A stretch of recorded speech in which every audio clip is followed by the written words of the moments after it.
नमस्कार प्यारे विद्यार्थियों, एक ऐसी बात मैं आपके साथ साझा करना चाहता हूँ। मैं कंटेंट के अलावा तभी आता हूँ जब मेरे मन में कोई बहुत उधेड़बुन होती है किसी बात को लेकर।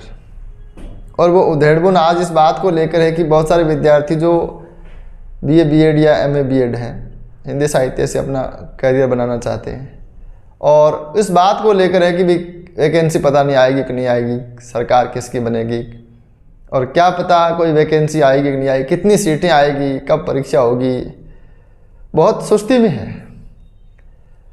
तो मुझे याद आता है कि कभी कभी ऐसा होता है कि जैसे कोई राजा युद्ध काल में तो बड़ा एक्टिव रहता है, अपने हथियारों के साथ प्रदर्शन करता है और अनेक प्रकार के अभ्यास करता है ना, तलवारों की धार तेज करता है।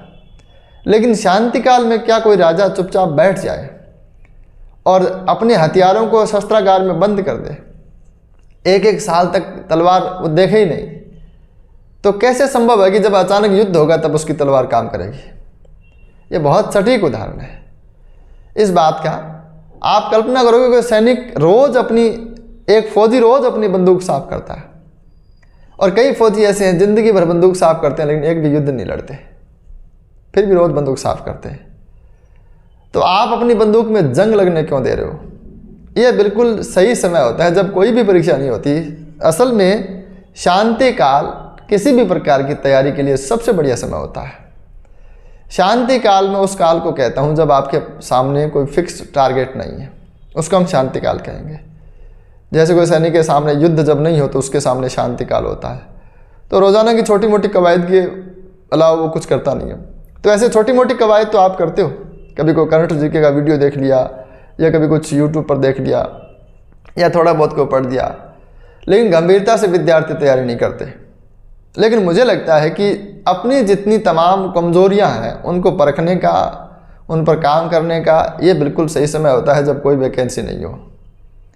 क्योंकि जब वैकेंसी आती है तब आपको समय नहीं मिलता, वैकेंसी आती है तब आपसे काम संभलता नहीं है, वैकेंसी आती है तब नोट्स नहीं बनाए जाते।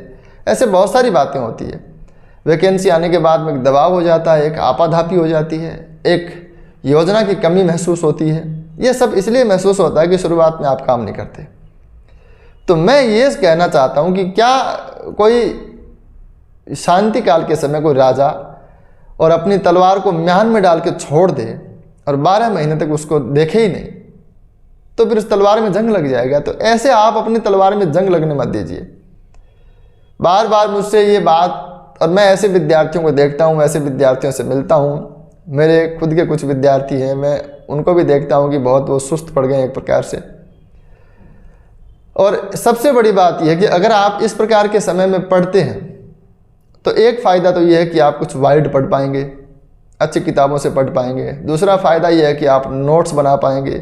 तीसरा फ़ायदा है कि आपकी पैसे की बचत होती है। बहुत जल्दी में विद्यार्थी कोचिंग करते हैं, पता नहीं कहाँ कहाँ भागते हैं, रूम लेकर रहते हैं। लेकिन अगर समय खूब हो तो आपको कोई कोचिंग भी करने की ज़रूरत नहीं है। आप खुद के चाहें तो मतलब जैसे भले काव्य शास्त्र हो, व्याकरण हो, जीके हो, कुछ भी हो, साइकोलॉजी हो, शिक्षण विद्या हो, कुछ भी हो, आप अपने खुद के निष्कर्ष निकाल सकते हैं। शुरुआत में विद्यार्थी को इस चीज़ का आभास नहीं होता कि कैसे काम करें। शुरुआत में इस बात का उसको पता नहीं होता कि कैसे नोट्स बनाएं।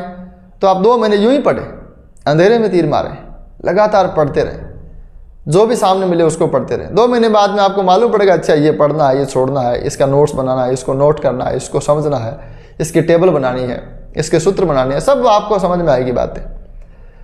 तो मुझे लगता है कि किसी भी विद्यार्थी के लिए जिसको वास्तव में शिक्षण में करियर बनाना है, क्योंकि अन्य भर्तियों के बारे में मैं ज़्यादा जानता नहीं, मैं हिंदी साहित्य के बारे में भी थोड़ा बहुत जानता हूँ। तो मुझे लगता है कि जिसको हिंदी साहित्य में करियर बनाना है या RPSC सेकंड ग्रेड या फर्स्ट ग्रेड को लेकर उसको कुछ काम करना, तो उसके लिए सबसे बढ़िया समय है।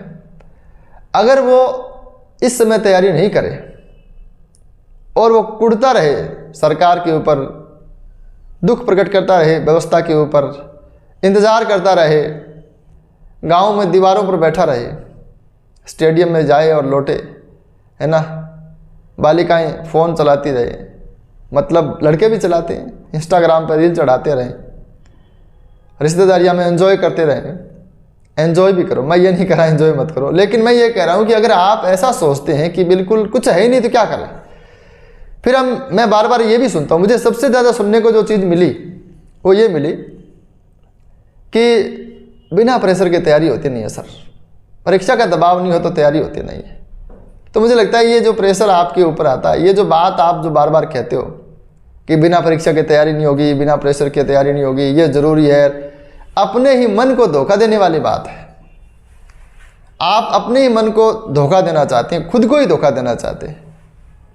तो मुझे लगता है कि ये जो शांति काल है, इसमें अपनी तलवार को और ज़्यादा चमकाने का मौका है, अपने हथियारों को और ज़्यादा धार देने का समय है, अपने रण कौशल को और ज़्यादा अधिक सुदृढ़ कीजिए, अपनी कमज़ोरियों को दूर कीजिए। जहाँ जहाँ आपको अब तक कमज़ोरियाँ दिखाई देती है उनको ढूंढिए और उनको दूर कीजिए, किसी से बात कीजिए, कोई समूह बनाइए, आगे बढ़िए, रास्ता तय कीजिए। वैकेंसी अपने आप आएगी, परीक्षाएं अपने आप आएगी, ये सरकार का काम है, एजेंसियों का काम है।